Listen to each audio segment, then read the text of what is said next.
Queridos, vamos abrir nossas Bíblias na Epístola de Judas. Começamos então um estudo de uma das epístolas importantes da Escritura. Haja visto o seu conteúdo, que é sempre presente. Judas vai tratar aqui de algo extremamente importante para os tempos em que nós estamos vivendo. Como diz o versículo 1 de Judas, Judas, servo de Jesus Cristo, irmão de Tiago. Portanto, esse Judas aqui se refere também a irmão de Jesus Cristo, né? Irmão de carne de Jesus, que escreveu essa epístola, conforme o versículo 2, ou melhor, no versículo 1, né? A todos os chamados, amados em Deus Pai e guardados em Cristo Jesus, que receberam a misericórdia, a paz e o amor da parte de Deus, né? Queridos, antes de nós entrarmos propriamente no capítulo 1, versículo 3, versículo 4, que na minha opinião é o coração dessa epístola, ou seja, toda a epístola ela gravita em torno das ideias que estão no versículo 3 e no versículo 4. Eu quero pedir aos irmãos redobrada atenção, e até mesmo que isso seja uma oração para todos nós, para que nós possamos ouvir a palavra com um interesse real, até mesmo um interesse descomunal. Não podemos nos esquecer que nós vivemos num tempo, sobretudo esse tempo em que nós vivemos, que é um tempo de apostasia. A apostasia, ela se dá, nós veremos isso inclusive com maior propriedade na nossa próxima conferência, no mês de outubro, acerca de 2 Timóteo, mas a apostasia ela se dá pelo princípio da perda do primeiro amor. Perdendo-se o primeiro amor, abre-se a porta para a apostasia, que vem e vai minando pouco a pouco a fé, vai minando pouco a pouco a vida cristã, de modo que no Apocalipse capítulo 3, o próprio Cristo, falando da igreja desse tempo, ele diz que se tratava de uma igreja apóstata. Isso porque o texto é muito claro quando diz que colocaram Cristo para fora, porque é dito que Cristo está à porta do coração batendo, pedindo para entrar. Imaginem vocês a gravidade da coisa. Enquanto que a igreja se sentia, as pessoas da igreja, sentia rica e abastada, como quem não precisa de coisa alguma.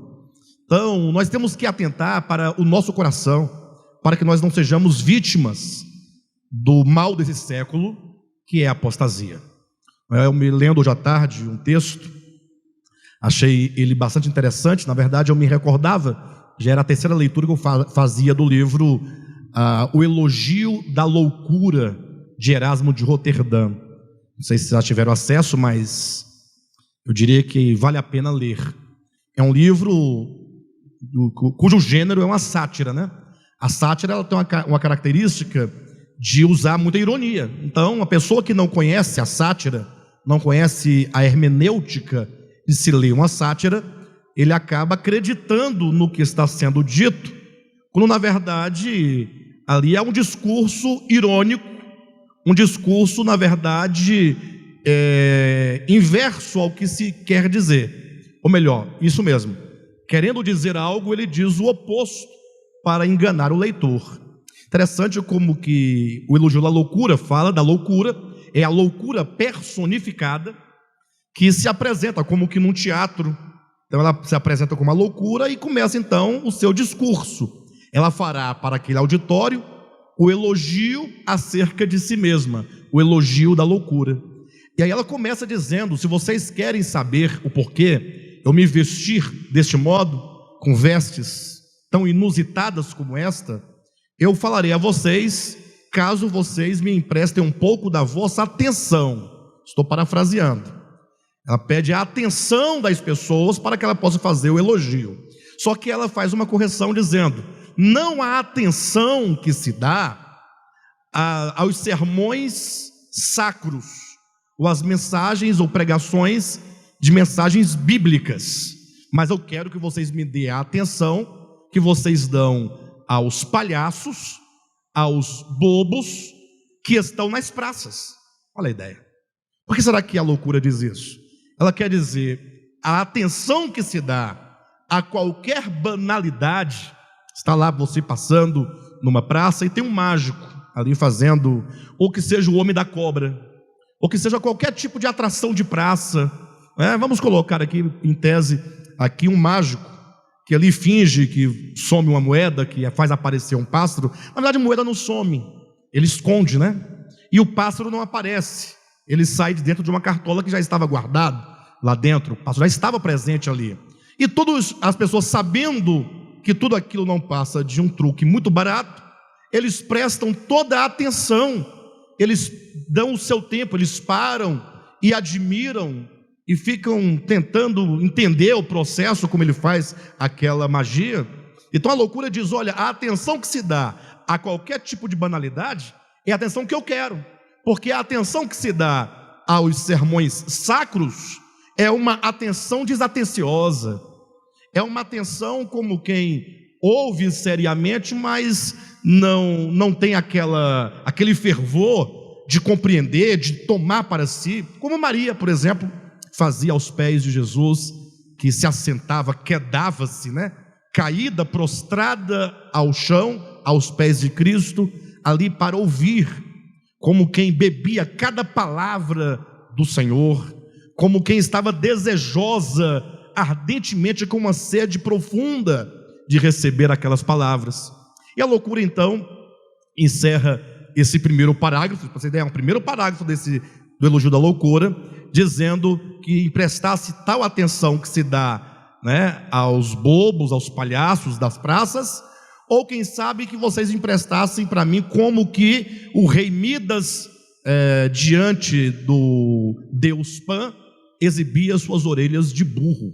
E aí é uma longa história. Se eu fosse falar aqui sobre o rei Midas, que ele foi acometido de um juízo por parte de Apolo, porque numa certa ocasião, Apolo, tocando sua lira de ouro, muito bem arpejada, muito bem afinada, disputava com o deus Pan, que tocava uma flauta de bambus, 7 bambus tirados, ali meio desafinado.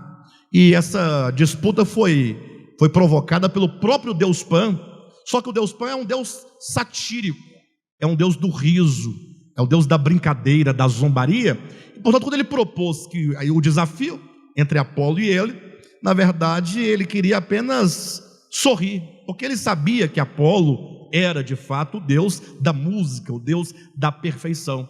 Mas o rei Midas, sempre desatento, tolo, talvez como leitor do livro A Loucura, ali quando acabou falou: não, quem toca melhor é o deus Pan. E aí diz a mitologia que Apolo ficou furioso, jogou um castigo nele e as orelhas, portanto, dele cresceram como orelhas de burro. Então assim que começa o primeiro parágrafo do elogio da loucura. E qual é o sentido das orelhas de burro? Já que a loucura diz que devíamos ouvi-la como quem ouve os bobos e palhaços das praças, e com as orelhas do rei Midas, ou seja, ouvidos de quem não sabe ouvir. O que ele está dizendo com tudo isso? Que nós, o auditório, nós as pessoas, nós os leitores, nós os ouvintes, geralmente ouvimos música muito ruim e ouvimos os palhaços das praças. Quando se ouve uma mensagem sacra, uma palavra de Deus ministrada, ou uma canção bem orquestrada, nós não valorizamos, porque não sabemos ouvir, porque não sabemos valorizar as coisas que de fato são excelentes. Então, isso para vir da parte da loucura, talvez ele esteja dizendo que a verdadeira loucura seja exatamente essa, de não saber olhar a realidade como pessoas sãs. Bem, é uma sátira, É uma sátira. Então eu quero com isso falar para os irmãos: não ouçamos essa mensagem deste modo, mas que nós ouçamos, tenhamos um coração voltado para o que será dito, e que nós tenhamos uma reflexão profunda, porque o que será dito nessa epístola é algo muito grave e algo muito grande. O que nós vamos dizer aqui certamente vai despertar a atenção de muitos para o que estamos dizendo, talvez não para que seja tal palavra acolhida mas para que ela seja desafiada.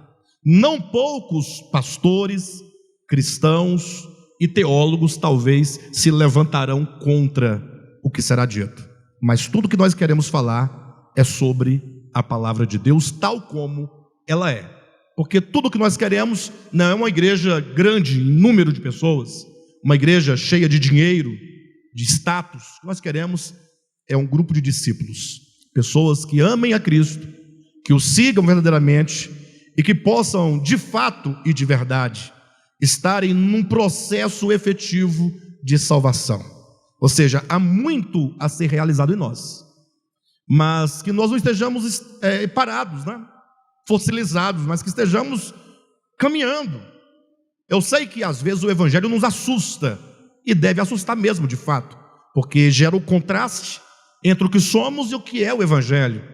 É como se você colocasse, ou conseguisse colocar a luz e as trevas num jogo de conflito muito grande. Mas o importante não é que nós simplesmente fiquemos desesperados, mas que o nosso desespero frente à verdade seja para nós um motivo, seja uma razão, seja um incentivo para nós caminharmos cada dia um passo, cada dia em direção ao alvo. Tá bom? Capítulo único de Judas, versículos 3 e 4 dizem assim: Amados, quando empregava toda a diligência em escrever-vos acerca da nossa comum salvação, foi que me senti obrigado a corresponder-me convosco, exortando-vos a batalhardes diligentemente pela fé que de uma vez por todas foi entregue aos santos. Pois certos indivíduos se introduziram com dissimulação, os quais desde muito foram antecipadamente pronunciados para esta condenação, homens ímpios que transformam em libertinagem a graça de nosso Deus e negam o nosso único, soberano e Senhor Jesus Cristo. Quero que os irmãos atentem para o que nós lemos. Geralmente a pessoa costuma ler, no caso esses versículos que acabamos de ler, assim, já li, agora eu vou para o terceiro, para o quarto, para o quinto. Na verdade a pessoa começa a ler, a intenção dela e o desejo é acabar logo de ler, para dizer, eu li o livro de Judas. Inclusive, se faz muito cursos, né, de técnicas de leitura dinâmica, já ouviu falar? Uma coisa que eu não quero é fazer leitura dinâmica. Primeiro porque tira o sabor da leitura. Ler é comer.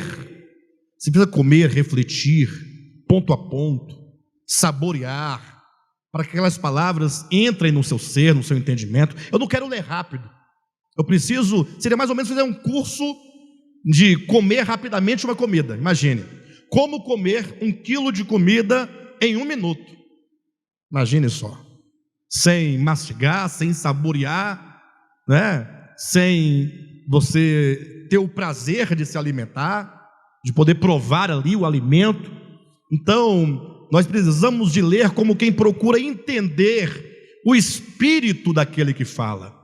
Quando Judas está dizendo, ele tem um encargo profundo no seu coração. Judas não está aqui dizendo qualquer coisa. Ele diz assim: olha, amados, quando eu empregava toda a diligência em escrevermos acerca da nossa comum salvação, foi que me senti obrigado, ou seja, uma força muito grande dentro dele, o que nós costumamos chamar de encargo, um encargo no coração, um desejo profundo. Judas falava assim: eu quero falar acerca da salvação de Deus. Agora, escrevendo acerca da salvação, me vem à mente e ao coração um problema. Qual o problema? O problema é que há homens, versículo 4, que se introduziram dissimuladamente no seio da igreja, e se introduziram dissimuladamente, ou seja, parecendo pessoas interessadas pela verdade, parecendo pessoas que amam a verdade, estavam ali com o intuito de perverter a verdade de Deus concernente à salvação. Ou seja, pessoas que entraram com a firme determinação. É o que Jesus lá em Mateus capítulo 13 chama de joio. Então há uma classe de pessoas, e o joio, eu costumo dizer, não é qualquer pessoa. Não pense que o joio é alguém que está lá sentado, que está ali à toa, que não quer nada com a vida. Não, o joio, ele tem uma presença muito forte. O joio tem uma intenção quando é semeado no meio do trigo, ele é semeado pelo diabo para corromper, para perverter. É uma pessoa cujo coração tem uma intenção de perverter o evangelho. E aí diz que essas pessoas que se introduziram dissimuladamente, essas pessoas, elas transformam a graça de Deus, não é isso mesmo? E negam o único soberano e Senhor Jesus Cristo, para lançarem a ideia da libertinagem. Então eles negam positivamente, no aspecto, a graça é algo positivo. Eles vão negar essa graça, para em nome dessa negação, afirmar a libertinagem. A grande questão é nós entendermos o que é a libertinagem. Eu mesmo já ouvi muitas pessoas falando, e várias vezes falam, nós não podemos transformar a graça de Deus em libertinagem. Isso é um fato, isso é uma verdade. A graça de Deus não pode ser transformada em libertinagem. Agora, qual o sentido disso? É a grande questão. Quais são os aspectos práticos do coração e da vida cotidiana que identificam um coração que vive a libertinagem no lugar da graça de Deus? Então nós queremos aqui fazer levantar alguns pontos para irmos passo a passo para os irmãos entenderem. O versículo 3, ele fala da nossa salvação. Então grifa aí, salvação. Versículo 3 ainda, ele diz que o encargo do coração dele ao escrever essa epístola é nos levar a nós termos uma batalha em prol da fé. Então nós temos aqui o tema salvação, que está no coração de Judas. Nós temos aqui também a batalha pela fé, que foi entregue aos santos de uma vez por todas. Terceiro, nós temos aqui esses homens libertinos que se introduziram dissimuladamente na igreja. É a presença do joio, que tem um propósito de corromper a verdade.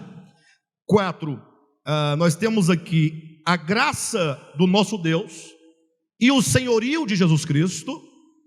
E por último, negativamente falando, nós temos aqui a libertinagem, é o 5º ponto. Então todos esses pontos estruturam todo o pensamento dessa epístola. Então poderíamos colocar da seguinte maneira: quando o apóstolo quer falar nessa epístola acerca da salvação, ele chama a nossa atenção para a questão da fé. Esse é o primeiro ponto, para introduzir, encabeçar a ideia. Devemos batalhar em prol da fé. Esse é o encargo da epístola. Ou seja, todos nós, para batalharmos em prol da fé, precisamos primeiramente conhecê-la. Se eu não conhecer a fé, essa fé não é a fé subjetiva do coração, também não é a fé dom de Deus para a salvação. Essa fé a que se refere Judas é a fé enquanto a mensagem, a doutrina de Cristo acerca da salvação. É o evangelho anunciado. Então Paulo está dizendo assim: olha, porque existem muitos homens ímpios e perversos procurando corromper a fé evangélica, como está lá em Filipenses capítulo 1, versículo 27, Paulo diz que nós devemos todos nos unir firmemente para lutarmos em prol da fé evangélica, da fé não do sistema evangélico. Quando diz fé evangélica, você pode pensar, tem a fé católica, né? Tem a fé tal, tem a fé evangélica. Não é disso que está falando.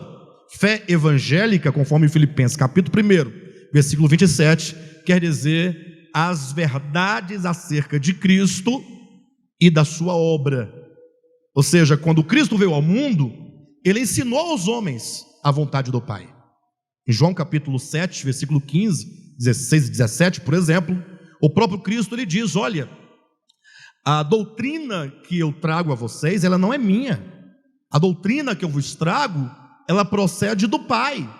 Se alguém quiser fazer a vontade de Deus, saberá se a doutrina que eu falo é minha ou se é de Deus.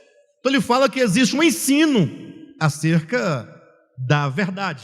Este ensino, essa ortodoxia, é o que chama aqui de fé.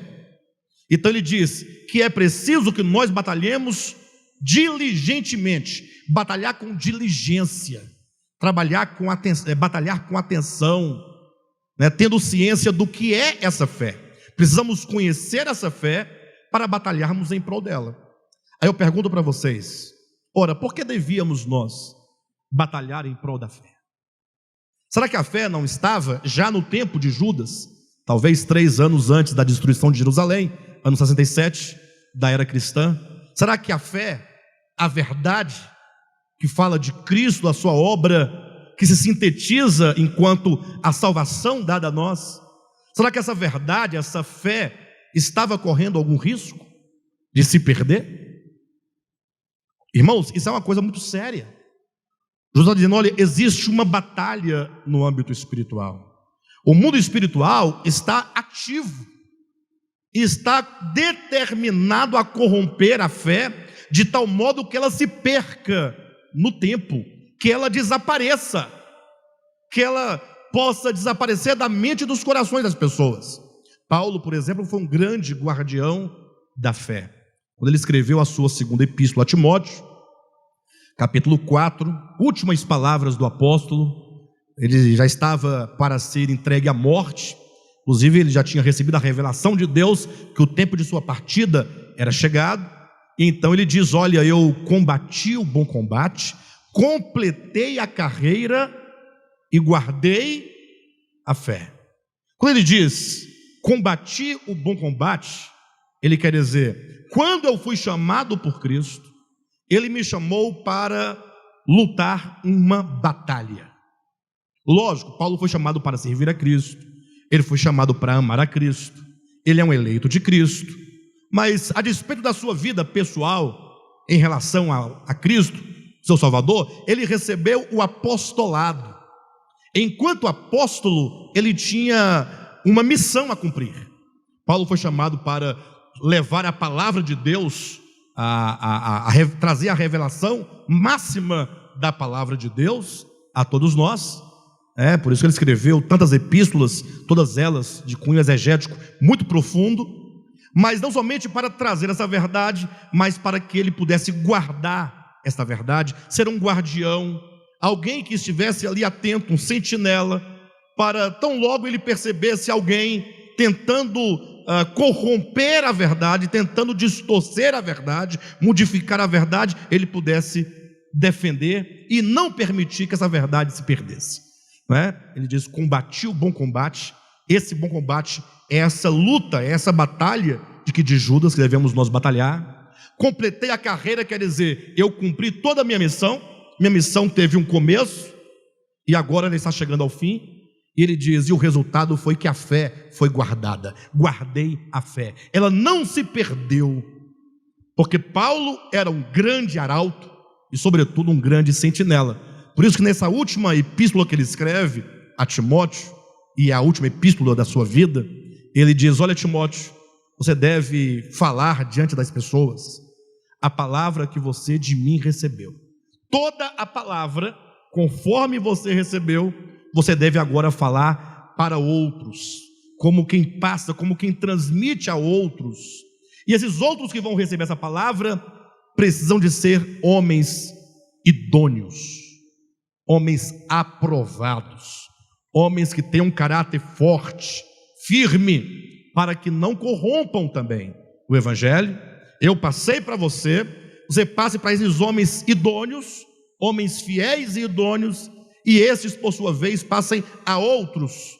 Paulo queria como que construir um fio condutor da verdade, para que essa verdade fosse passando de um homem para outro, e outro, não falo um homem, entenda, para pessoas, que tivesse o mesmo sentimento de Paulo, a mesma visão de Paulo, que pudesse proteger essa verdade contra todos os enganos que viria ao longo da história.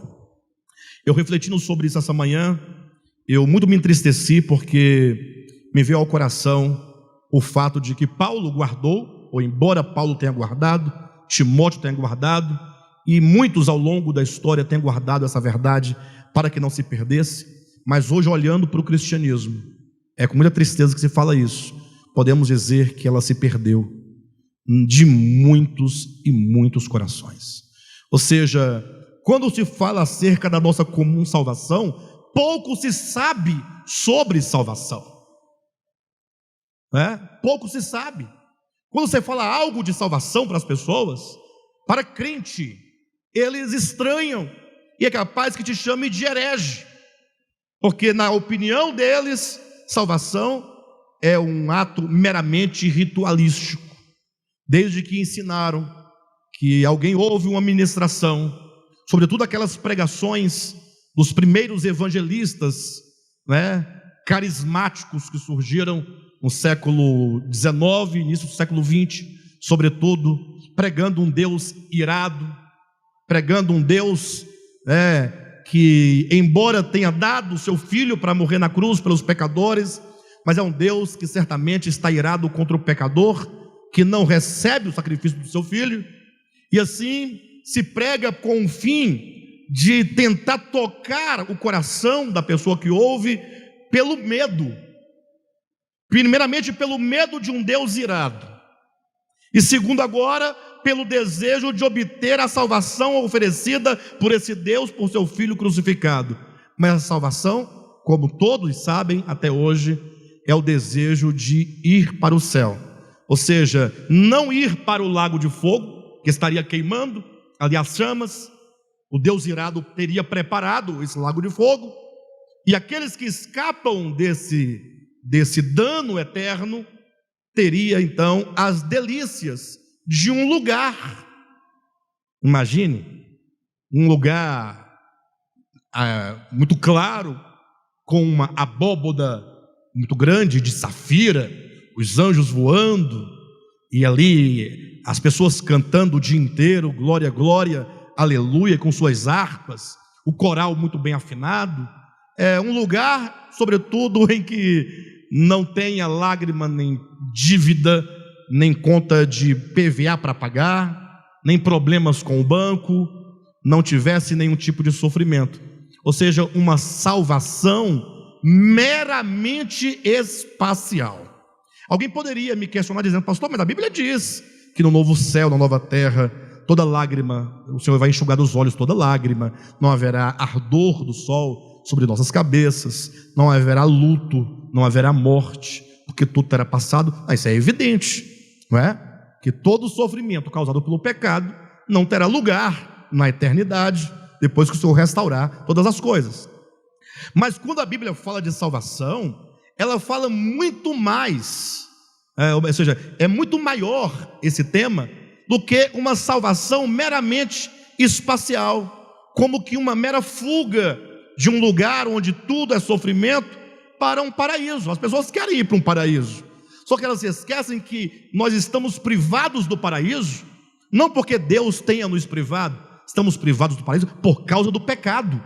Ou seja, o que me tirou do paraíso foi o pecado no meu coração, na minha alma, nas minhas faculdades, e portanto o retorno ao paraíso não pode ser a minha salvação, mas deve ser o resultado natural daquele que experimentou a salvação. A salvação não é o fato de eu ir para um lugar de delícias, como se o problema fosse o lugar, não é? Na verdade, nós perdemos o paraíso, lugar de delícias, o Éden, por causa do pecado. Ou seja, todos os males e todo o inferno que está fora do paraíso, eles estão dentro do homem. E tudo que está fora do homem, que também são males, são meras projeções do mal maior que habita o homem. Não fosse o mal habitando o homem, não haveria esses males exteriores. De modo que salvação não é eu sair de um lugar de inferno, de fogo, para um lugar de delícias, mas a salvação é de algo que me tirou o paraíso, que me tirou o céu, que me tirou a paz, que me tirou o gozo. Ou seja, a salvação é algo que acontece dentro do homem, e somente essa salvação de Cristo e por meio de Cristo, é que me garante o livramento de todas as dores, de todos os males provenientes do pecado. Então, claramente nós sabemos que, infelizmente, hoje em dia, essa é a visão que se tem de salvação, uma visão meramente espacial. E o problema não para por aí. O problema é que para alguém ter essa salvação desse sofrimento geográfico e temporal, é dito também que essa pessoa precisa crer em Jesus Cristo, sim ou não? Novamente alguém me questiona: pastor, mas a Bíblia não diz que nós temos que crer em Jesus para ser salvo? É verdade. O grande problema é como que se entende a questão da fé. Estou estabelecendo alguns problemas aqui, nós vamos discutir, nós vamos refletir. O problema de uma salvação meramente espacial não é a salvação de que diz a fé que foi dada aos santos. Nós temos que ver a natureza dessa salvação, o meio de se obter essa salvação, que é por meio da fé. De que tipo de fé estamos falando? Será que quando você lê na sua Bíblia, todo aquele que crê será salvo? Será que você está pensando em meramente acreditar numa história que aconteceu no passado? Quando alguém diz: eu acredito que Jesus é o Filho de Deus e acredito que Ele morreu na cruz por mim, esse é o elemento garantidor da salvação? Essa é a pergunta. É lógico que tanto a salvação, ela inclui uma libertação dos sofrimentos externos, como a fé também inclui essa ideia de acreditar no Cristo histórico, de crer na sua morte histórica, de crer na sua ressurreição. Mas a fé é muito mais do que isso. Então nós temos que entender a natureza da salvação e também a natureza da fé. Quando você não tem a ideia da natureza da salvação e nem da natureza da fé, aí você cai exatamente na falácia e na dissimulação desses homens ímpios que, negando o senhorio de Cristo, está relacionado à fé, e negando a graça de Cristo, está em relação à salvação. Eles acabam instaurando a libertinagem. A libertinagem, ela não acontece com aqueles que estão lá fora, no sentido, mais um erro, as pessoas pensam assim: poxa, eu sou crente, eu aceitei Jesus, comprei uma Bíblia, fiz o curso de batismo, eu me batizei, eu participo da ceia, como dizem, da ceia do Senhor, e eu tenho comunhão com a minha igreja, com a minha denominação, e portanto todos aqueles que não estão na mesma condição que eu, ou seja, aqueles que estão nos bares, nas esquinas, está no forró, está no cinema, está no parque de diversão, aqueles que não têm este compromisso litúrgico e ritualístico de uma denominação, se diz: estes são os libertinos. Ou libertino seria qualquer cristão que, tendo começado bem, agora começou a beber, começou a dançar, começou a frequentar festas. Olha, ele está fazendo da graça de Deus libertinagem. Seria isso mesmo o que a Escritura chama de libertinagem? Então nós temos que falar sobre tudo isso. Estou estabelecendo os pontos a serem debatidos e discutidos: a natureza da salvação, a natureza da fé. Para essas duas coisas nós temos aqui dois outros temas. A graça de nosso Deus está vinculada à salvação, e também nós temos o senhorio do único soberano e Senhor, Jesus Cristo, que está vinculado à fé. Então, se nós tivermos uma compreensão adequada da salvação, na base, no fundamento da graça, e tivermos uma compreensão adequada da fé, no fundamento do senhorio de Jesus Cristo, nós alcançaremos o que Judas quer dizer por fé que de uma vez por todas foi dada aos santos. Então podemos colocar: a fé dada aos santos é igual a salvação barra graça, fé barra senhorio de Cristo. Deu para os irmãos entenderem a estrutura do pensamento aqui de Judas? E eu quero, portanto, começar a falar primeiramente acerca dessa fé, da fé que nos dá acesso a essa salvação. Quando nós lemos, por exemplo, a palavra fé na língua portuguesa, geralmente nós confundimos, e eu até achamos sinônimos, né? Fé ou crer. A fé enquanto substantivo, a fé, e o ato de ter fé seria o crer. que tudo isso se traduz por um mero acreditar. Então, quando você acredita naquela história do Evangelho, então você agora passa a ser um crente.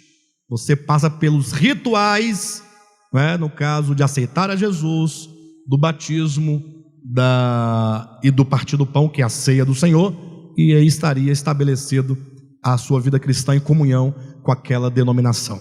Mas veja que a palavra fé, no grego, ela é muito mais do que um mero acreditar.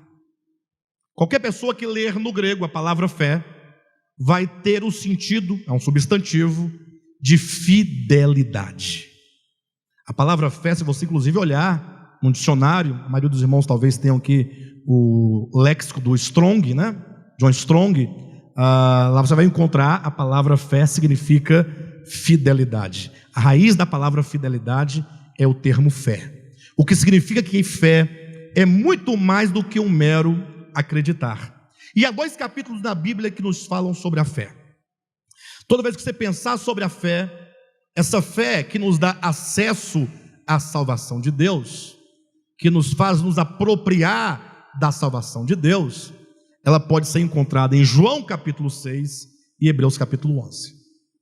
Por que esses 2 capítulos? Porque são os 2 lugares em que a questão da fé, do crer na verdade, é colocado de forma bem didática.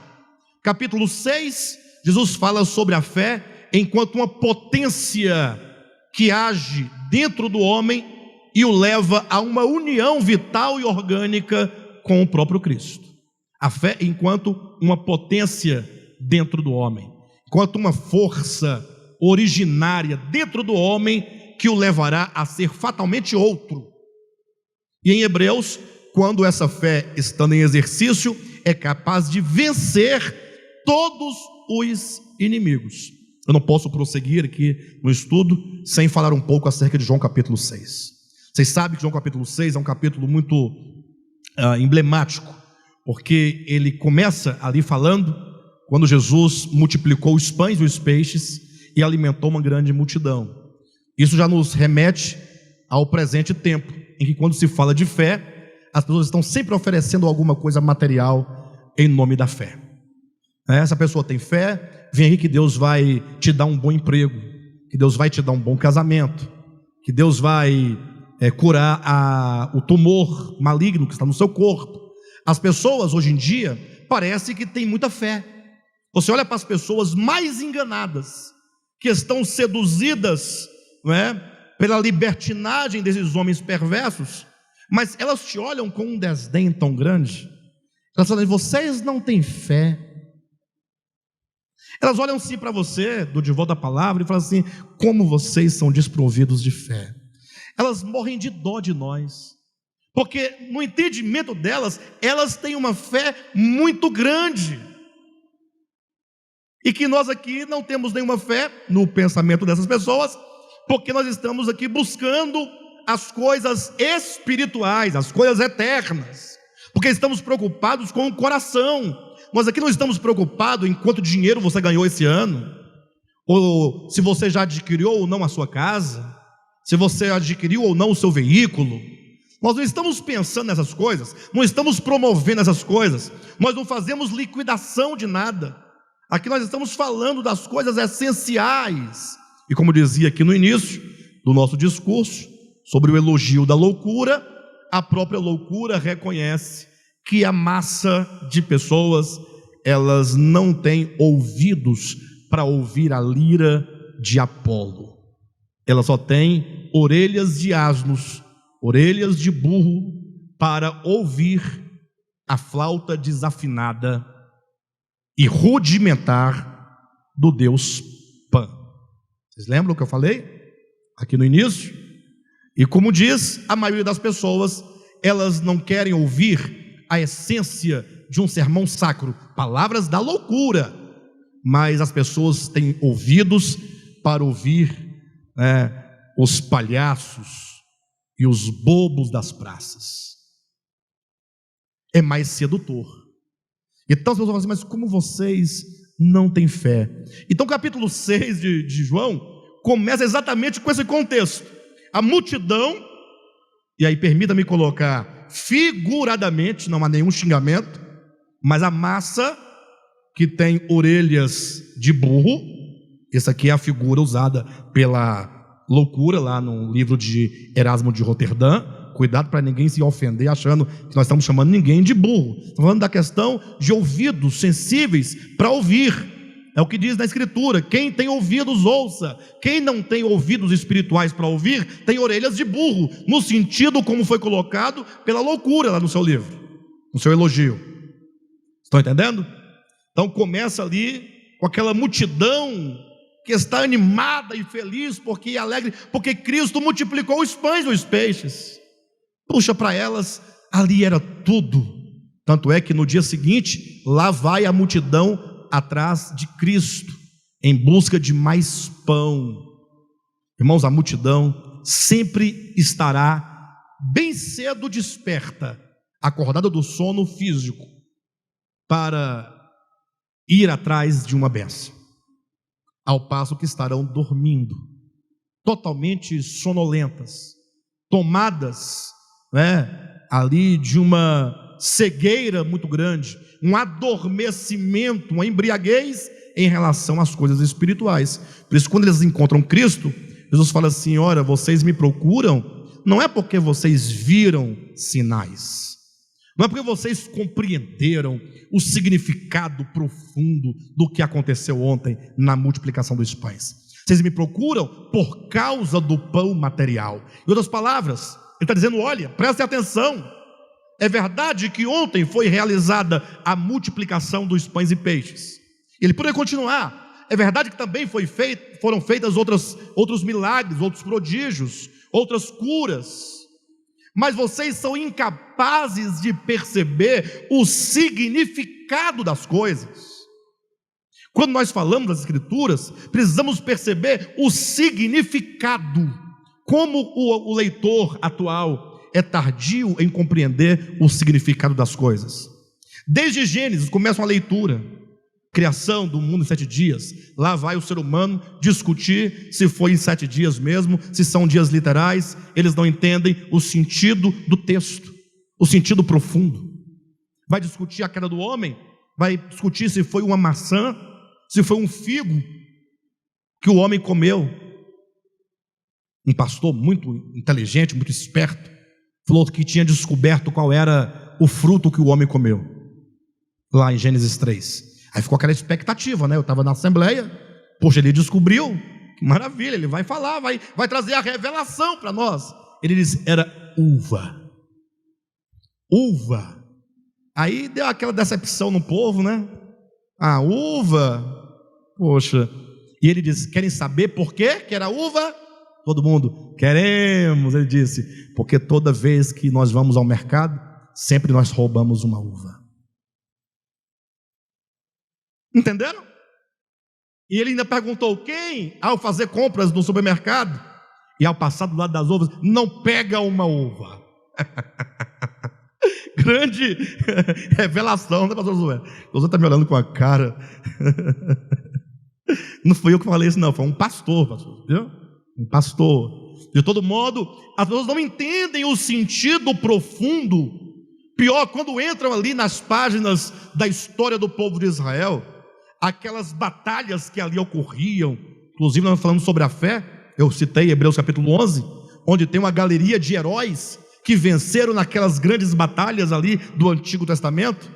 As pessoas são incapazes de entender o sentido mais profundo daquilo que está relatado nas páginas rudimentares do Antigo Testamento, e passam então, a partir de uma leitura meramente material, a pregoar o Deus da espada, o Deus da justiça enquanto o Deus da violência, o Deus que toma a terra das pessoas, é o Deus que mata as pessoas degoladas, esfoladas, estupradas, o Deus que toma riquezas, que toma as mulheres dos homens para dar para o seu povo. É tudo que está registrado nas batalhas do Antigo Testamento. Não se escandalize, porque estão lá essas histórias. E se você está escandalizado, talvez nunca leu o Antigo Testamento, ou talvez tenha lido e nem mesmo tenha percebido, tamanha é a sua profundidade de leitura. Então, quando Jesus disse: vocês me procuram não pelo sinal. Sinal quer dizer pelo sentido espiritual do que aconteceu, mas eles me procuram por causa do pão. Aí Jesus traz aquela palavra, né? Vocês devem trabalhar não pelo pão que perece, mas pela comida que subsiste para toda a eternidade. Em outras palavras, ele está nos dando uma direção. Isso é a fé que de uma vez por todas foi dada aos santos. É Cristo nos ensinando, dizendo: olha, a vida cristã, ou a vida de um cidadão no reino de Deus, para usar uma expressão mais própria dos evangelhos, não é a vida de alguém que está preocupado, ansioso pelo comer, pelo beber, pelo vestir. Não é alguém que tem posses materiais, não é um homem rico de propriedades materiais, mas o verdadeiro trabalho, a verdadeira obra para Deus é aquela onde ou em que se busca a essência, a verdade para uma vida de fato mudada aqui para a vida eterna. Ele está dizendo: não confundam o evangelho, embora ele traga em sentenças a segurança e a certeza de que o Pai nosso, ele cuida de cada um de nós, mas esse é o cuidado das coisas necessárias e cotidianas. Ora, todos os dias o nosso Pai Celestial cuida de nós. Hoje mesmo ele está cuidando de nós. Quando você acorda de manhã, Ele está cuidando de você. O ar que você respira é o cuidado dEle.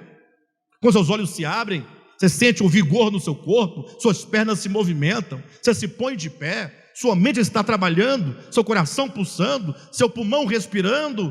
Isso é Deus cuidando de você. É a vida agindo em nós. Aí você vai à padaria, né, Gil? Vai à Bonanza, e lá você já pede aquele pão bem gostoso. É Deus cuidando de você. Fala: não, foi com o meu dinheiro. Não, esse dinheiro, esse é apenas um símbolo do mundo caído, inclusive. Na verdade, Deus te deu inteligência e força. O seu trabalho não é seu, é o resultado de tudo que Deus já te deu: dons, talentos, capacidade, força. E aí você, tudo isso te rendeu nessa relação de trabalho, esse dinheirinho que está aí no seu bolso. Você comprou o pão, mas lembra aquele pão? Ele foi trigo, ele foi farinha, foi trigo, foi semente, vem de Deus. Deus cuida de cada um de nós. Deus cuida. Tudo é dele, tudo é dele, e tudo acontece nele. Agora, a vida cristã deve ser o exercício da fé de que Ele é esse tudo. Jesus está dizendo que nós devemos trabalhar não pelo pão que perece, mas há um trabalho, existe um serviço, existe um ministério, e aqui nossa vida ganha todo sentido. Ele está dizendo: o homem, a sua vida só terá sentido quando ele entende que ele não é como um mero animal que veio, que nasce, come, cresce, reproduz e morre. Não, o homem tem uma projeção para a eternidade. Deus colocou, como diz o livro de Eclesiastes, a eternidade dentro do coração do homem. Ou seja, há um anseio pela vida eterna. O homem não foi criado para morrer. O homem foi criado para que a sua vida tenha sentido, e esse sentido só se encontra em Deus, e Deus só ganha sentido na vida do homem quando ele consegue ver e reproduzir esse Deus no outro, no próximo. Nisso consiste o trabalho a Deus. Devemos trabalhar para o pão que subsiste para a vida eterna. Quando Cristo disse isso, e a multidão no primeiro momento se sente interessada, mas rapidamente o interesse vai embora. Você pode observar, eu tenho experiência de sobra para falar disso. Josué também sabe, né, Josué? Todos vocês sabem, né? Você vai falando para uma pessoa, a pessoa vai interessando, daqui a pouco ela começa a desinteressar, daqui a pouco você se torna um problema, um chato. Lá vem aquele cara chato, com aquelas conversas chatas, né? Eles não querem saber das coisas eternas, não querem saber. Então Cristo disse, logo a multidão falou, então nos dê desse pão, se tem um pão que subsiste para a vida eterna, nós queremos esse pão. Mas o que eles pensavam? O mesmo que a samaritana pensava. Poxa, se esse pão que eu compro na padaria, todo dia de manhã, eu como, mata a minha fome, mas meio-dia eu tenho que comê-lo novamente, e depois à tarde outra vez, e à noite de novo, e no dia seguinte não para, todo dia comemos de manhã, meio-dia, 3 horas, 7 horas da noite, e não para. Então, se eu comer um pão que sacia minha fome, e nunca mais eu tenho que ficar preocupado em trabalhar para comprar o pãozinho na padaria de novo, eu quero esse pão. Novamente pensando pelo viés da materialidade. O caso da mulher samaritana que perguntou, Senhor, então dá-me dessa água, para eu que não venha beber novamente. Só que ele falava de uma água espiritual. Ela pensava que era uma água de um poço especial, de um poço de águas ungidas, em que ela bebendo não precisaria mais ir naquele poço. É lógico que depois que ela se encheu dos rios de águas vivas, que os rios não desceram do céu para banhá-la, mas do seu interior, é daqui que procede esses rios, começaram a jorrar. Evidentemente que ela continuou todos os dias indo ao tanque de Jacó pegar água, ou não? Porque aquela água lá é para os serviços de casa, domésticos, fazer uma comidinha. Não é que ela não precisaria da água para viver humanamente. Ela sempre bebeu água e nunca deixou de ir àquele poço ou a outro buscar água. Mas Cristo falava de uma outra água. Então veja que a Bíblia está sempre trabalhando com esse jogo, falando, apresentando aqui algo material, mas elevando o seu significado para o espiritual. Quando a multidão disse, então dá-nos deste pão, queremos deste pão, aí Jesus disse, aí ele entra aqui, aí começa o seu ensinamento. Ele fala, olha, se vocês querem trabalhar para esse pão que subsiste para a vida eterna, vocês devem saber primeiramente que trabalho é esse, que obra é essa, que ministério é esse. E ele então diz, a obra do meu Pai é esta, 2 pontos. Gente, não tem coisa mais clara do que isso. Até quando nós vamos ficar pensando que igreja é você ir no culto domingo, sentar, ficar ouvindo 2 horas emburrado ali, porque não acaba nunca e o Fantástico está acabando, e eu não sei o resultado do jogo da Copa de Futebol Feminino, eu não sei o resultado. Será quem foi que ganhou? Me fala aí. Ou então olhando no celular na hora da administração para saber quem ganhou, se perdeu, Copa América, não é? Não é você simplesmente ter uma Bíblia aberta no Salmo 91, ter 10 ou 15 versículos decorados, ter entrado um dia num poço para receber um batismo de água. Não é você ter um cargo na igreja. Não que as funções na igreja não tenham importância, tem a sua importância, lógico. Tudo que se faz de maneira prática quanto ao diaconato é muito importante na igreja, porque é servir os santos. Mas, de fato de verdade, o serviço a Deus, que está além de qualquer uma dessas coisas práticas, ele diz que a obra do meu Pai é esta, que creiais naquele que por ele foi enviado. Ou seja, é o exercício da fé neste Cristo de Deus que consiste o trabalho de Deus. Então temos que entender isso. Se você um dia ouviu o Evangelho, decidiu viver pelo Evangelho, saiba, a sua caminhada, desde o dia em que você entregou o seu coração para Jesus, que você recebeu a Cristo, é uma caminhada de caminhar na fé e caminhar pela fé. A fé enquanto, Jesus vai explicar isso mais na frente, João capítulo 6, enquanto algo que vai operando em você, como Paulo diz em Romanos capítulo 1, versículo 16, uma justiça que acontece dentro do homem de fé em fé. Uma justiça que vai crescendo dentro do homem de fé em fé. É pelo exercício da fé, é pela prática da fé. algo cotidiano, a ponto de Cristo dizer que é algo que se come diariamente. Ele vai falar sobre o pão da vida. O pão é algo que comemos todos os dias, está em todas as mesas. É este pão diário comendo que vai produzindo em nós a justiça. É de fé em fé. Um dos grandes temas pregado desde a reforma protestante, sobretudo pelo movimento de reforma, ou igrejas de reforma, é a justificação pela fé. Mas o que é isso, justificação pela fé? Ah, você creu na cruz, pronto. Uma vez salvo, para sempre salvo. Olha,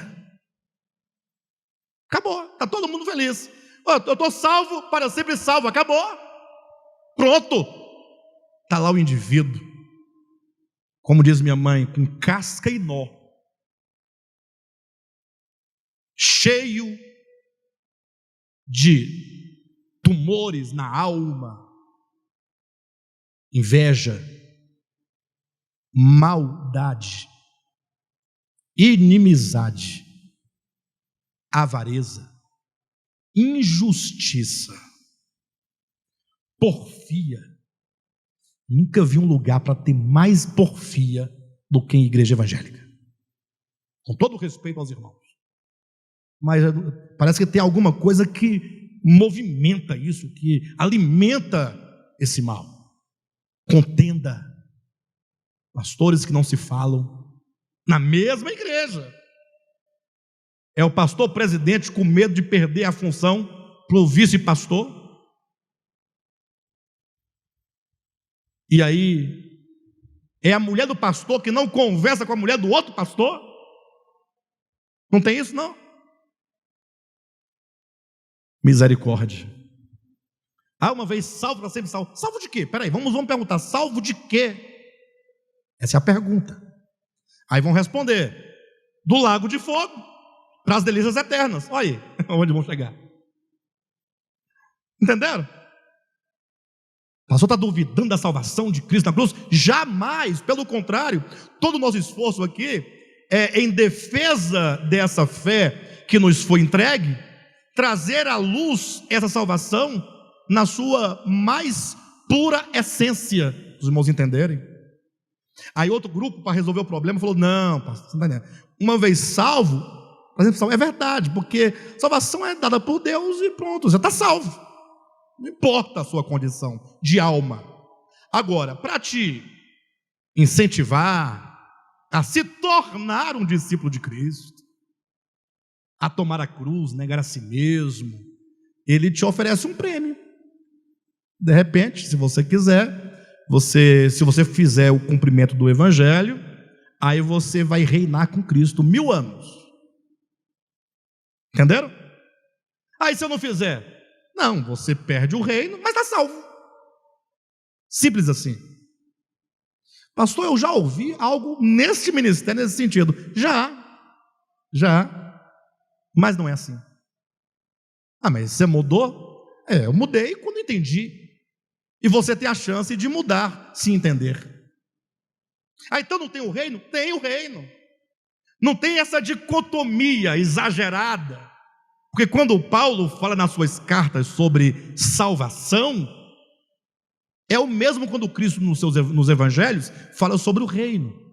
Você não vai ver Cristo nos evangelhos falando para os judeus, olha a salvação, assim, assim, assim. Ele fala em termos de reino, porque na compreensão dos judeus, eles aguardavam pela vinda do reino. E Cristo diz, olha, o reino que vocês querem não é assim que vocês estão pensando. Que o Messias vai chegar, sentar, colocar guardas, né? Guarda-costas, tal, e vai começar, e bora endireitar, e quem não se submeter ao governo, morre, mata o desgraçado, que não aceita a lei que sai de Jerusalém. Não é isso. O reino é espiritual. Primeiro, o reino está dentro de você. Ele começa a falar de algo dentro do homem. E ele vai então trabalhando o tema reino, que é o tema dos judeus, para falar da salvação que se opera na alma. Portanto, os que vão reinar com Cristo são aqueles que experimentaram salvação. Não tem essa de você escolher, né? Como uma vez alguém me falou assim, pastor, minha vida está toda arruinada. Era um casal que estava se separando, sabe?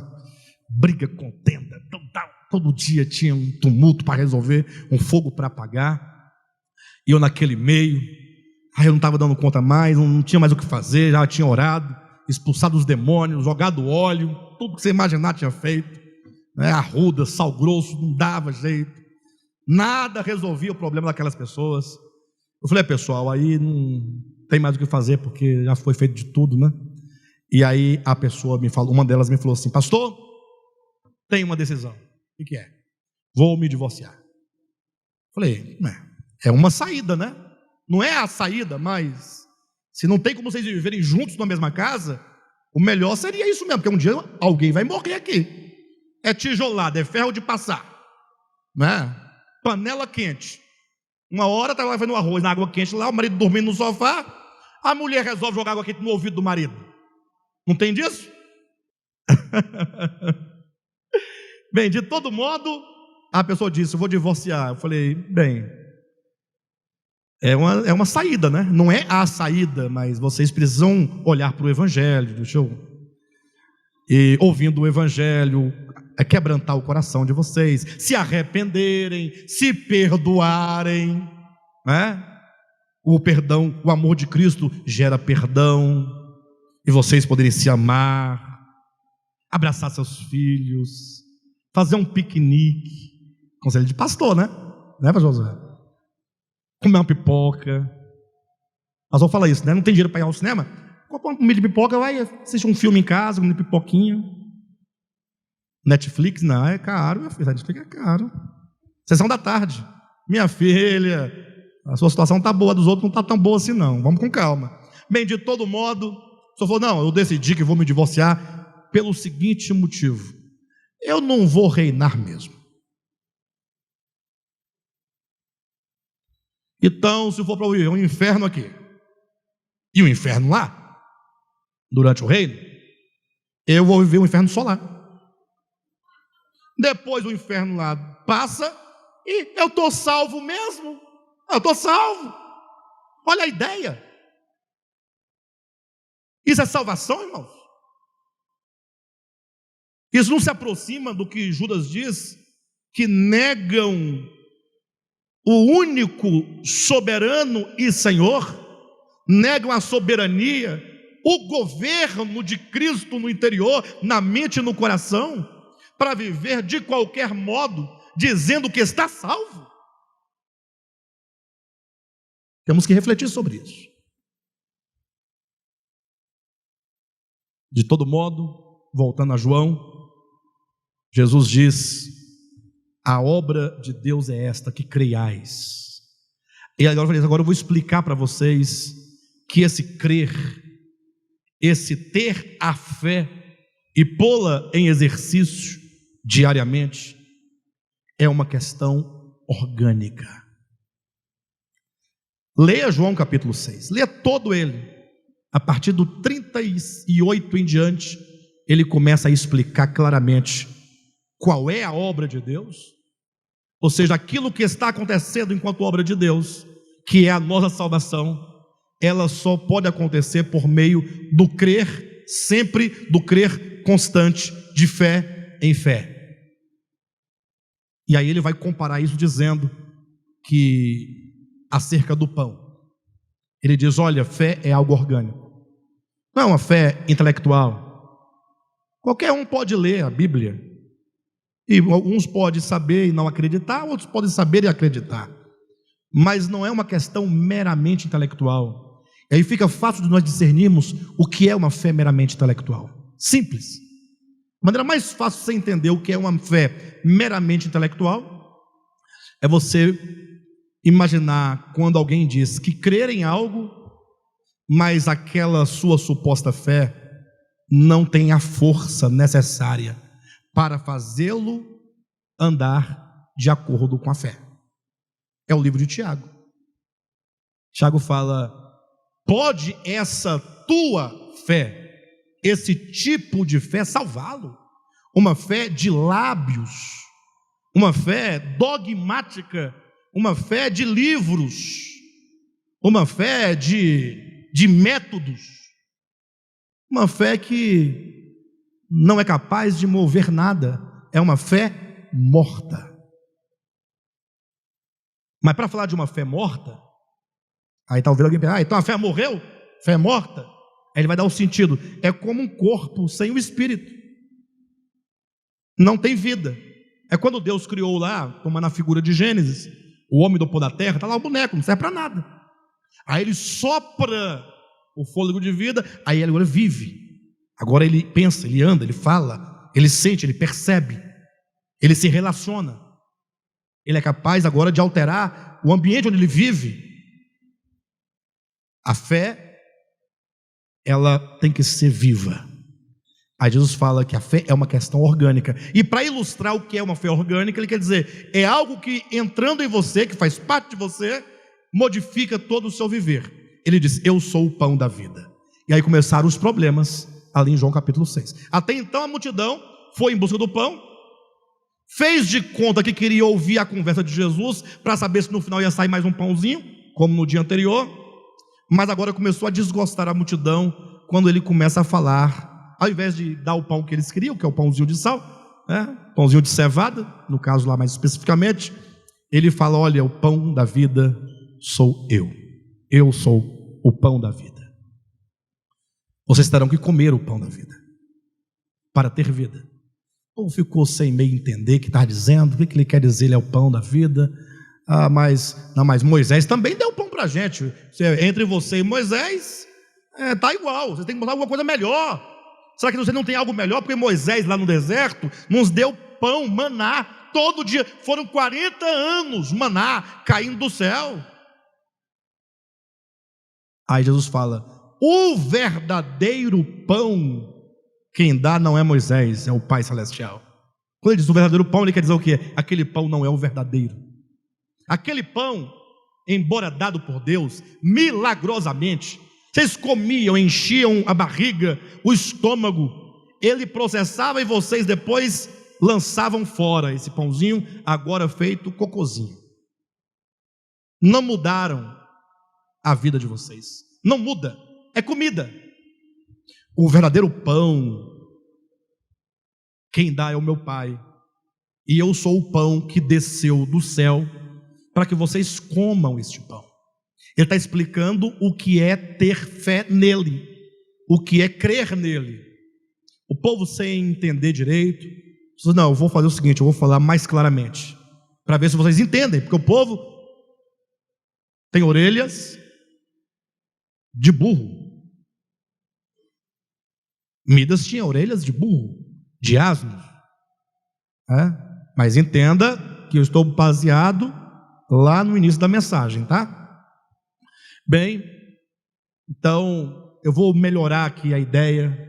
Ele diz, olha, vocês para terem vida eterna, vocês terão que comer a minha carne e terão que beber o meu sangue.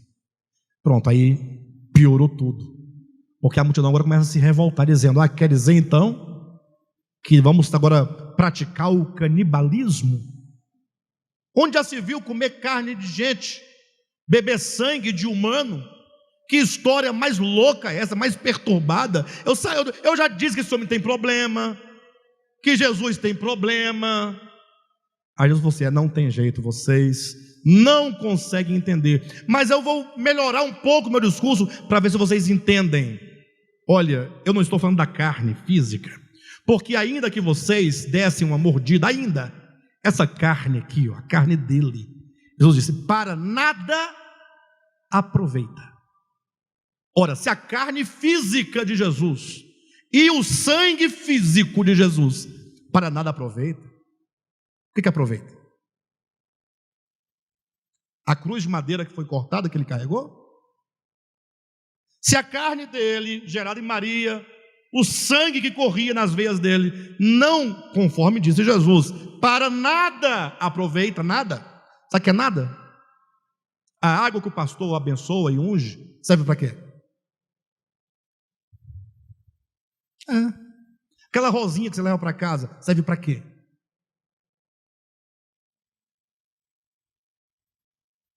Jesus disse, a carne para nada aproveita.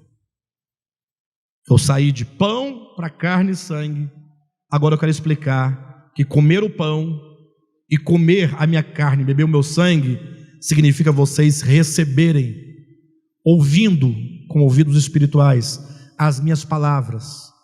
E as minhas palavras entrando dentro de vocês. Minhas palavras são espírito e são vida. Elas vão entrando no coração, na alma, e elas vão alterar todas as vossas faculdades. Porque o homem, ele é uma constituição de tudo que ele já recebeu. Não somente pelo que você recebeu na sua infância, mas nós somos produto de toda uma humanidade muito antiga. Nós somos uma continuidade de uma humanidade velha, o que a Bíblia chama inclusive de velho homem. E portanto, os nossos pensamentos, as nossas ideias, os nossos sentimentos, a nossa luta, mesmo quando somos os mais honestos, ainda é pecaminoso. O mais honesto de todos, trabalhador, não pega um clipe que não seja seu, não leva para casa, respeitador, ainda assim, tal pessoa pratica injustiça, porque não entendeu o reino de Deus, não sabe que o reino de Deus é justiça, paz e alegria no Espírito Santo. Não entende que justiça não é dar ao outro o que ele merece. Justiça significa compreender que tudo o que eu tenho, os meus dons, os meus talentos, as minhas habilidades, os recursos financeiros que eu tenho, a minha casa, o meu carro, minha família, tudo aquilo que eu digo ser meu, são de Deus. E sendo dele, eu sou apenas um mordomo. E por que Deus me deu tanto? O que você tem é tanto. Para você achar, eu não ganho tanto assim não, eu não tenho tanto. Para você saber o tanto que você tem que olhar para alguém que tem menos do que você. Mas quem é que olha para quem tem menos? Esses nós atropelamos, nós olhamos para aqueles que têm mais, para sentir inveja, e para dizer, amanhã vou estar tanto quanto ele ou mais. Esse desejo exagerado de possuir, de ter, de conquistar. Ou para falar mal. Está vendo aí? Tem porque é ladrão, né? Mas aí entender que a justiça é, sendo tudo de Deus, sendo eu mordomo, ele me deu tanto, para que eu possa compartilhar. Só se pratica a justiça em termos bíblicos, vétero e neotestamentário, quando se compartilha. Então, o fato é que o homem mais honesto da terra, ele precisa de sofrer profundas mudanças interiores. Então, se o pão, se a carne e o sangue e as palavras de Cristo são Ele mesmo, nós devemos tomar a Cristo para dentro de nós. Pense você que receber a Cristo, João capítulo 1, versículo 12, mas a todos quantos o receberam, deu-lhes o poder de serem feitos filhos de Deus. Isso não significa aceitar a Jesus. Eu receio e tenho quase certeza que 90%, sendo bastante generoso, dos crentes, no dia que descobrirem que crer em Cristo não é aceitar como eles aceitaram, quando eles entenderem o significado profundo do receber a Cristo, eles falam, mas não foi bem isso que eu decidi, não me falaram isso. E não é isso que eu quero também não. Talvez desistam. Vocês lembram de Estevão? Estevão, quando estava ali pregando na sinagoga, ou melhor, estava pregando no sinédrio, e então ele falando do evangelho, e ele percebeu que os homens estavam rangendo os dentes, estavam furiosos como leões, e eles pegaram pedras para atirar contra ele. Ele sabia que ele ia morrer. Quando a pessoa vê diante de si a morte, em nome de quê? Da palavra? Desiste, poxa. Não, vocês não estão entendendo, pessoal. Para que pegar pedra? Bobagem.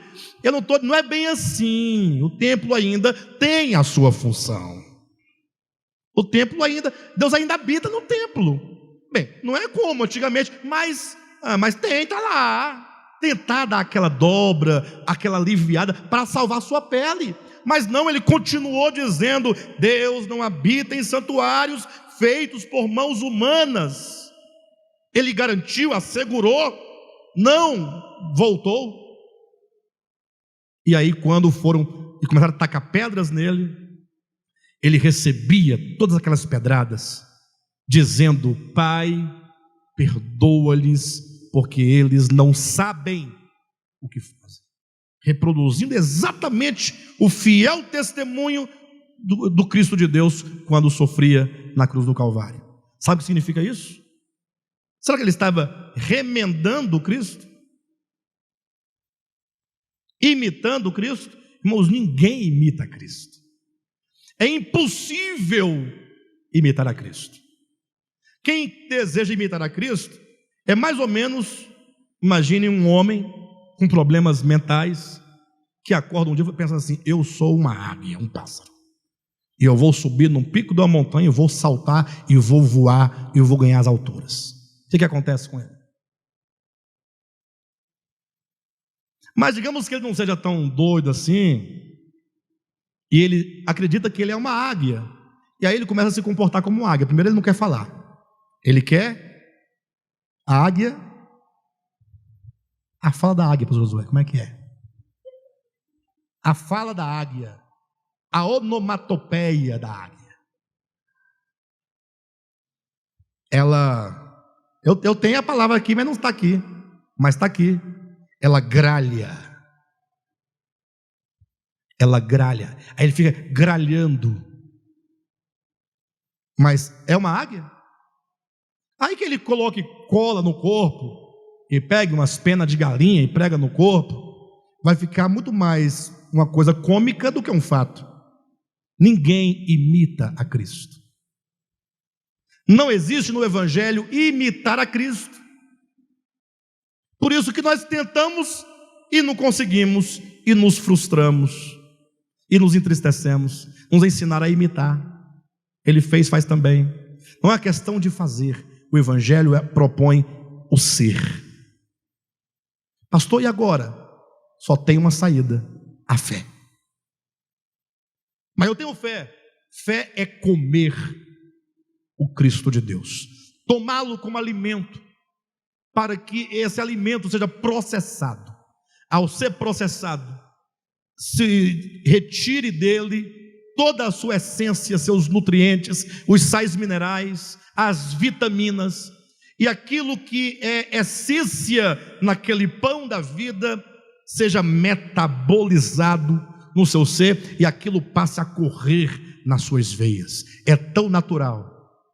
E aí acontecerá exatamente o que disse Paulo: logo já não sou eu quem vive, mas Cristo vive em mim. Mas você tem uma vida terrena, e a vida que eu tenho aqui na terra, vivo pela fé no Filho de Deus. Tudo era o Filho de Deus para ele. Então, a fé que Cristo ensina em João capítulo 6, é esse tomar, ou seja, é quando você olha para o Cristo, desde o seu nascimento sendo perseguido, sim ou não?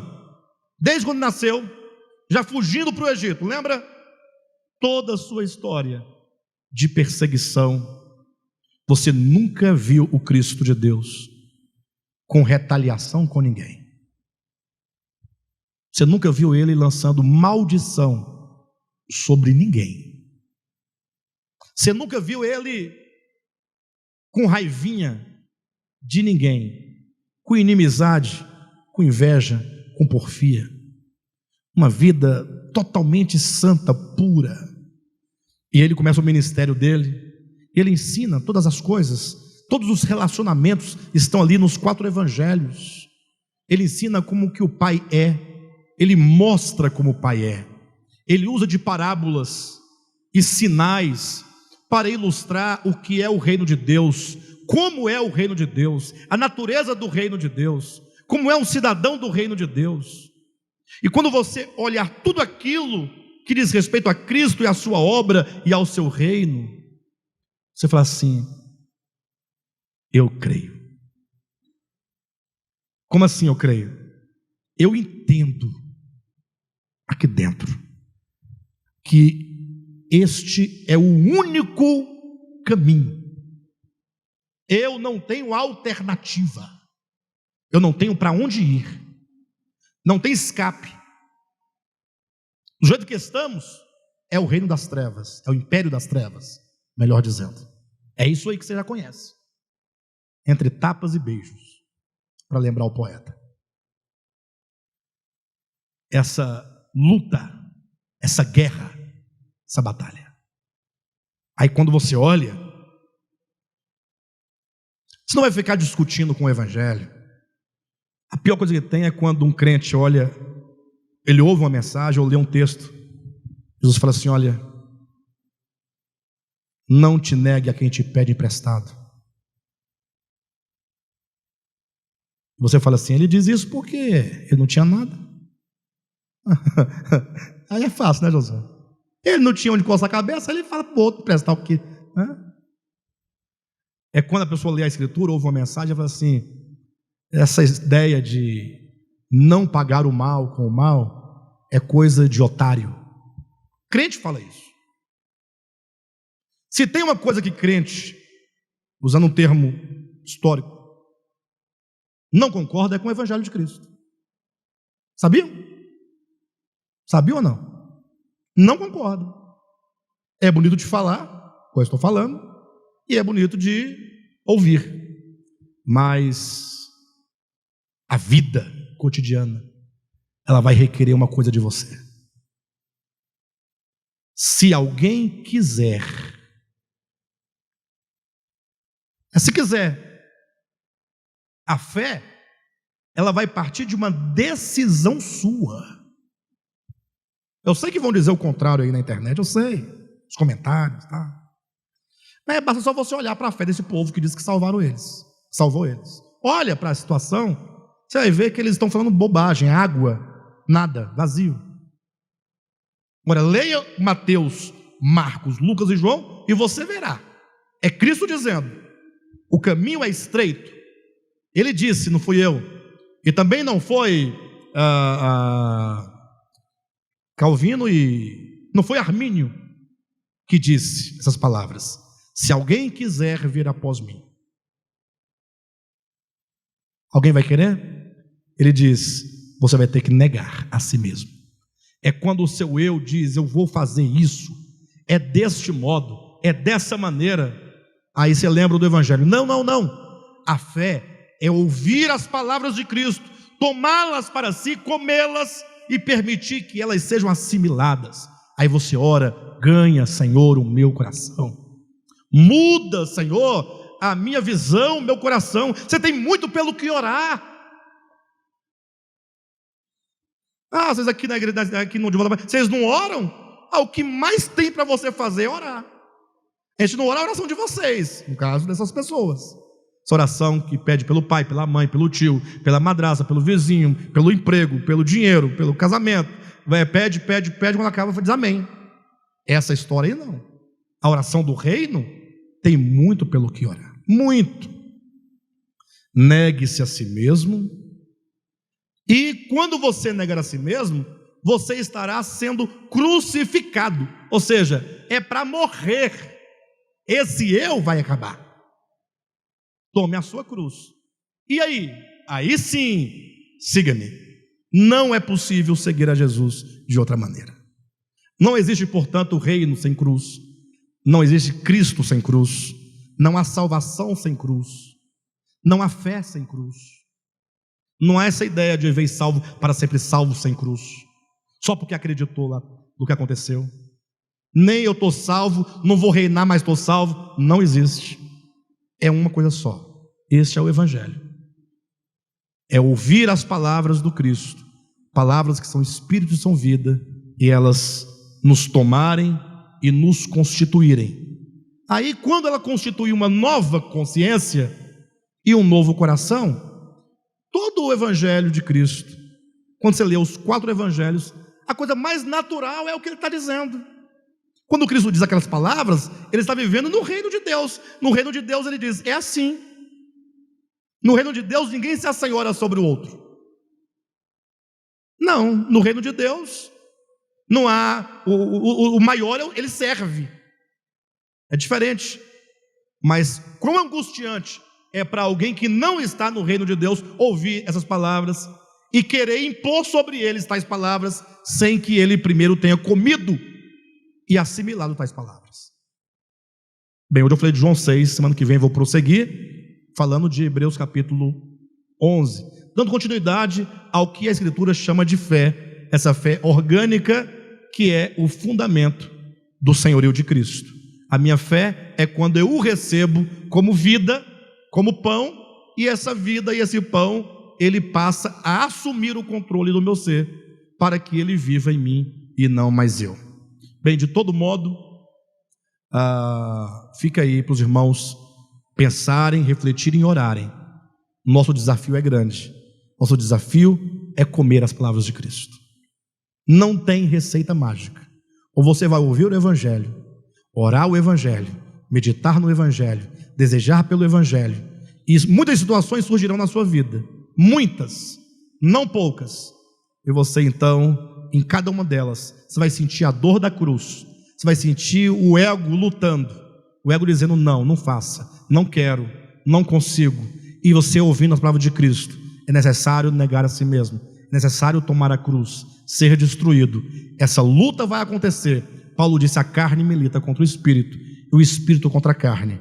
Mas se você entender que essa batalha é dia a dia e você permanecer insistentemente nesse caminho, pouco a pouco você vai perceber que o Espírito de Deus terá te mudado em muito e nos mudará completamente até o dia de Cristo Jesus. Tá bom? Glória a Deus.